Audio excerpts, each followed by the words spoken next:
decisiones políticas en algunos estados, los cuales están siendo sancionados o que ya mantenían sanciones por parte del gobierno de Estados Unidos. Me refiero en específico a lo que sería Venezuela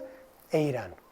Como platicaba durante la última cápsula, el gobierno de Irán recientemente mandó una carta a las Naciones Unidas para informarles de la situación precaria que estaban transitando por las sanciones económicas que la administración Trump emprendió en contra de ellos a partir de que Estados Unidos literalmente desconoce el pacto celebrado entre la administración Obama, los países europeos y el gobierno de Irán, los cuales, haciendo un recuento, iba encaminado a hacer que el gobierno de Irán dejara de continuar con el programa de enriquecimiento de uranio que les permitiera alcanzar el poder manufacturar una arma nuclear. El gobierno de Irán, también como ha sido reportado por varias agencias periodísticas, tenemos que ya tiene varios, miles de casos dentro de su territorio de lo que sería la nueva cepa del coronavirus, el COVID-19, pero aquí la problemática fue de que el gobierno de Irán, así como muchos estados lo hicieron, trataron de ocultar las cifras oficiales de personas infectadas del COVID-19 hasta que llegó el punto de ebullición donde literalmente la epidemia está saliendo de control y es justamente cuando ya están implementando todo este tipo de medidas. Una vez de que ya se identificaron la inmensidad o la magnitud del problema, es justamente cuando el gobierno de Irán se ve en la necesidad de acudir a instancias internacionales para obtener los recursos suficientes, los suministros médicos para poder atender a su población en general, la cual, dígase de paso, es una de las principales zonas infecciosas en el globo mundial dentro de la región de lo que sería el Medio Oriente. Lo que sería ahora pasando al continente americano, es muy importante ver también la relevancia de lo que está pasando en Venezuela, donde el gobierno de Venezuela, el gobierno de Nicolás Maduro, le solicitó al Fondo Monetario Internacional un préstamo por varios miles de millones de dólares con la finalidad de poder combatir la nueva cepa del coronavirus, la propagación que está habiendo en su territorio, y tenemos que la respuesta oficial por parte del Fondo Monetario Internacional fue técnicamente negarle. El argumento que utilizaron los funcionarios del Fondo Monetario Internacional es básicamente de que si su membresía todavía no se pone de acuerdo sobre quién es el representante legal, el presidente legítimo de dicho país, no se puede hacer un préstamo al mismo, y aquí hay que recordar que el Fondo Monetario Internacional, al igual que el Banco Mundial, no van a operar de igual forma que operan las Naciones Unidas. En otras palabras, no va a seguir el mismo régimen de un país, un voto, sino aquí la distribución de votos va a ser a partir del porcentaje de contribuciones anuales que los países están haciendo. Y si hacemos un recuento histórico de cómo fue la configuración de esta distribución de aportaciones, pues tenemos que básicamente Estados Unidos, que fue literalmente el padre del Fondo Monetario Internacional y del Banco Mundial, en conjunción con el Reino Unido, son los que tienen mayor influencia. De esta manera que tenemos que Estados Unidos, el Reino Unido y sus aliados, de los que resultaron victoriosos de la Segunda Guerra Mundial, fueron técnicamente los que tienen el mayor control dentro de ambas instituciones. Es muy importante aquí destacar que justo en estos momentos es cuando la mayoría de los países van a tomar ventaja de las circunstancias que están aconteciendo en el mundo actual y justamente en crisis, para poder posicionarse o terminar posicionados de una mejor manera dentro de la comunidad internacional. Si recordamos lo que pasó durante la Segunda Guerra Mundial y justo al final de la misma, vamos a tener que el gobierno de Estados Unidos, a partir de la implementación de ciertas políticas económicas y aprovechando de que sus industrias nacionales no quedaron destruidas como consecuencias de la guerra, pues tenemos que aprovechó y implementó una estrategia con la finalidad de desplazar al Reino Unido como la potencia a nivel mundial. Entonces, lo mismo está aconteciendo al día de hoy, en esos momentos, con el conflicto que estamos viendo entre China y los Estados Unidos, en el cual, dígase de paso, que China tiene un poco más de ventaja que Estados Unidos, ya que China está saliendo ahora sí de la proliferación de la pandemia, y tenemos que, China ya ahorita está en una mejor circunstancia que el gobierno de Estados Unidos, Y aquí justamente hemos visto que recientemente ha habido un intercambio de acusaciones entre ambos países, donde el presidente Trump señaló que era una epidemia, una pandemia originaria en territorio chino, y el gobierno chino reviró señalando que se les hacía muy raro que el gobierno estadounidense no haya encontrado el paciente cero dentro de su territorio, que fue el que empezó la proliferación dentro de lo mismo, dejando de entrever que lo que sería la proliferación del COVID-19 pudiera ser un arma biológica desarrollada por parte del gobierno de Estados Unidos. Obviamente aquí las acusaciones entre los unos y los otros se han matizado por el estado precario que el gobierno de Estados Unidos tiene en estos momentos, ya que el principal proveedor de material médico para los hospitales estadounidenses va a ser el gobierno de China, técnicamente China. Hay que recordar que China durante los últimos años se ha posicionado como la fábrica a nivel mundial, y de esta es donde la mayoría de los países van a obtener los suministros. De aquí muchos argumentaban que se iba a encontrar una ventana de oportunidad para el gobierno de México, quizá de desplazar a las empresas chinas, las cuales literalmente están deteniendo su cadena de producción por lo que sería la pandemia del coronavirus, y aprovechar ese momento para que las empresas transnacionales voltearan a ver a México como un competidor natural de China, y en esos momentos que China estuviera paralizada, se viniera aquí a México la inversión y aprovechar un poco, obtener una ventaja económica de dicha crisis. En otras palabras, podemos ver que los estados siempre van a estar buscando obtener ventaja para ellos mismos. En otras palabras, es justamente se llega a confirmar la teoría del realismo de las relaciones internacionales, donde el Estado siempre va a adoptar todas las decisiones con la finalidad de autobeneficiarse. Entonces, siguiendo esta línea ideológica, de posicionamiento y de toma de políticas públicas, va a resultar muy raro que aún apelando al argumento de ayuda humanitaria se logre obtener un cambio dentro de la política exterior estadounidense respecto a lo que sería el gobierno de Irán y el gobierno de Venezuela. Justamente en estos momentos donde podemos ver los efectos reales de cuestiones dogmáticas que pudieran ser teóricas hace unos meses sobre quién es el reconocido como el presidente legítimo. Para el caso de Venezuela, Juan Guaidó o Nicolás Maduro. Vemos en este momento ya efectos muy reales, que es justamente el objetivo de este tipo de sanciones económicas por parte de los estados, de generar una presión máxima hacia los estados que no están alineados o que no los ven como aliados potencialmente, con la finalidad de obligar a un cambio de gobierno. Y en caso de que no haya un cambio de gobierno, que haya un impacto muy fuerte dentro de su población, la cual empieza a generar resentimiento, y eventualmente eso puede llegar a un cambio democrático o un cambio a la fuerza. Entonces, teniendo esto como antecedente, pues vamos a poder darnos cuenta que difícilmente, aun cuando se apele a las Naciones Unidas o cuando Venezuela apele a lo que sería la crisis humanitaria que se está viviendo en estos momentos, difícilmente se va a revirar por parte de lo que sería la política exterior estadounidense. Y ahora, regresando a lo que sería el enfrentamiento de Estados Unidos y China, les comentaba que se estaba matizando un poco más el intercambio de acusaciones entre ambos países, primero porque el gobierno de China es el principal proveedor de lo que sería insumos médicos para Estados Unidos en general, y segundo, vemos ahorita la competencia y esta guerra fría de la cual estábamos relatando hace unas semanas. Vemos nuevamente esta competencia entre Estados Unidos y China, donde ambos están compitiendo, especialmente sus laboratorios, para ver quién es el primero para poder encontrar una vacuna para la nueva cepa del coronavirus, el COVID-19.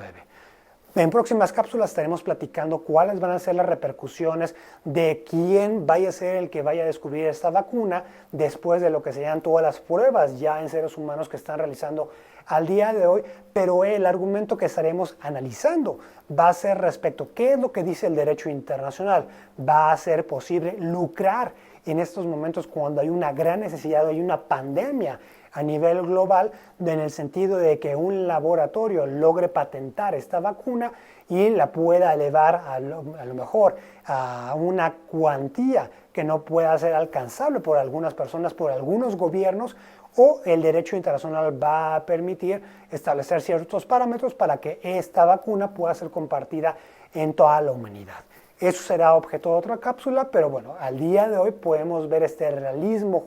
de las relaciones internacionales, donde cada uno de los estados está ejerciendo una política exterior, la cual va del lado del argumento de lo que sea la ayuda humanitaria. En específico, cuando vemos de que en muchos de los países ha habido afectaciones graves al comercio, especialmente por el cambio de comportamientos de los individuos y de las propias empresas y de los estados, donde como daño colateral de esta pandemia estamos viendo una gran recesión a nivel mundial,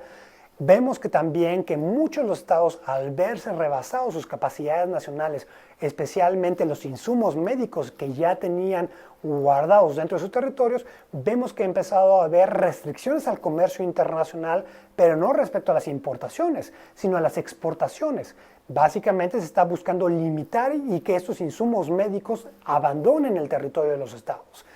En otras palabras, los estados están buscando primero satisfacer sus necesidades nacionales y posteriormente, después de que se logre salvaguardar la propia integridad de la población civil y el propio estado, ahora sí, poco a poco se ha ido quitando estas restricciones al comercio internacional, pero vemos inclusive que se ha llegado a cerrar las fronteras nacionales y algunos países, como el gobierno de Canadá, ha señalado que no va a permitir el ingreso inclusive de sus nacionales si estos están infectados de lo que sería la nueva cepa del coronavirus del COVID-19. Podemos ver que en estos momentos más álgidos estamos viendo un retroceso en lo que serían los efectos de la globalización. Si algunos de ustedes quisiera preguntarse o se preguntaba hipotéticamente cómo era el mundo antes de la globalización, estamos viendo que en estos momentos se logra evidenciar el mundo bajo un concepto tradicional de soberanía, donde los estados se están dando cuenta que es necesario resguardar sus fronteras, velar más por su población civil que estarse preocupando por lo que sean los países vecinos. Este tipo de reacciones van a ser muy preocupantes porque estamos hablando, como lo comentaba en la cápsula pasada, de problemas transnacionales, en los cuales literalmente aquí vamos a ver el efecto mariposa de lo que sucede en una parte del mundo va a tener efectos en el otro. Aquí lo preocupante y una de las razones por las cuales es aplaudible, como comentamos en la cápsula pasada, en la reacción del gobierno chino, el cual, si bien es cierto, mucho está señalando y están agradeciendo el apoyo médico de suministros médicos que está haciendo el gobierno de China ahora que ellos ya están superando la crisis de la epidemia dentro de su territorio, pues vemos que ellos están ayudando a algunos países europeos, los cuales literalmente, aun cuando son aliados históricos del gobierno de Estados Unidos, están pidiendo ayuda de estos países que muchas veces se ven como competidores o que el gobierno de Estados Unidos los tacha como gobiernos no alineados, ¿no? Como en el caso de China, en el caso de Venezuela o en el caso de Cuba, en los cuales están apoyando con médicos a varios países que están siendo impactados por lo que sería la epidemia del coronavirus. Aquí es muy importante destacar que muchas veces, o que en la mayoría de las ocasiones, si bien hay un factor de ayuda humanitaria detrás de todo este apoyo que los países hacen respecto a otros estados, también va a haber un factor de política exterior con la finalidad de resultar mejor posicionados y que los países a los cuales le están ayudando estén comprometidos. Sin duda alguna, estos momentos difíciles que la comunidad internacional esté enfrentando literalmente están sacando lo peor de las políticas exteriores de todos los países, el cerrar las fronteras, dejar varados a extranjeros, no permitir el ingreso de sus propios nacionales, el no implementar apoyos económicos rápidos o que cada país intente esconder el grado de afectación que está viendo el COVID-19 dentro de su territorio con la finalidad de no verse a lo mejor vulnerado en su imagen dentro de la comunidad internacional o evitar que los propios mercados financieros haya un desplome de sus bolsas, pues vemos que es lo peor que tienen los estados dentro de la comunidad internacional. Es algo que siempre ha estado ahí, pero en estos momentos nos permite darnos cuenta de cómo la globalización y cómo hemos estado viviendo en un mundo que quizás no era tan evidente este tipo de conductas, ¿no? Básicamente eran la excepción, pero en estos momentos se está volviendo la regla general. Va a ser muy interesante desde un aspecto de derecho comparado el poder ver todas las medidas que está implementando cada uno de los países con coordinación con la Organización Mundial de la Salud para poder disminuir el impacto que el COVID-19 está teniendo dentro de sus poblaciones, así como los estímulos fiscales que se van a tener que implementar cuando se esté saliendo de la pandemia o de la epidemia a nivel local para poder restablecer los niveles económicos y financieros que cada uno de los países tenía. Sin duda alguna es una de las peores crisis que el mundo ha visto durante los últimos 50 años. Inclusive la canciller alemana Angela Merkel lo comparaba como la peor catástrofe o peor crisis que Alemania estuviera enfrentando después de la Segunda Guerra Mundial. Entonces aquí va a ser muy importante ver el apoyo económico que muchos países vayan a realizar con sus pares o el rol del Fondo Monetario Internacional, del Banco Mundial, los cuales inicialmente fueron creados después de la Segunda Guerra Mundial para poder asegurar esta reconstrucción de los países. Aquí se va a volver muy interesante ver si los recursos son suficientes para poder rescatar las economías nacionales y que la ayuda humanitaria pueda ser distribuida en aquellos países que todavía no son impactados, pero que van a verse impactados. Porque es muy importante ver las estadísticas de la proliferación de casos del COVID-19, cómo poco a poco ha ido enfocándose en diferentes regiones a nivel global y cada una de estas han ido superando. Tenemos que en el caso de China se puede decir que la pandemia ya quedó superada en dicho territorio. Vemos que en lo que sería en Europa es el foco de la epidemia del coronavirus al día de hoy, pero es alarmante ver las estadísticas de cómo se está multiplicando exponencialmente en el continente americano. Sin duda alguna en el continente americano vamos a ver en los próximos días, en las próximas semanas, una proliferación de casos igual de grave que en Europa, si no es que más. Y el gobierno, bueno, lo que sería el continente africano, pues no se queda detrás, pero sí hay que reconocer que está detrás del continente americano y lo que sería el Medio Oriente.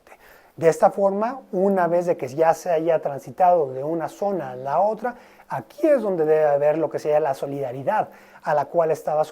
llamando el director general de la Organización Mundial de la Salud, y es muy importante que todo el mundo siga las recomendaciones de sus gobiernos. Asimismo, si bien platicábamos la cápsula pasada de cómo se puede generar una psicosis colectiva a través de las redes sociales cuando se cree que se está viviendo en su territorio lo mismo que se está viendo en las zonas que están siendo afectadas en ese momento en el mundo, sí es muy importante ver las redes sociales porque sí nos van a permitir el poder obtener, hacer un intercambio de manera real de las mejores prácticas. Ver qué prácticas se han implementado en cada uno de los países y se deben implementar en el territorio donde uno se encuentre para evitar que haya una mayor proliferación del COVID-19.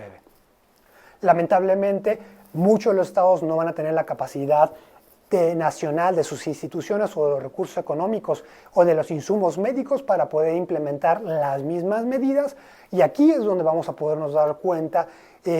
por qué empieza a haber una diferencia en el acercamiento de que cada uno de los estados están implementando a nivel nacional para obtener la contención. Desafortunadamente, desafortunadamente va a haber muchísimas casualidades, aunque va a servir para poder hacer un ejercicio de derecho comparado, el poder ver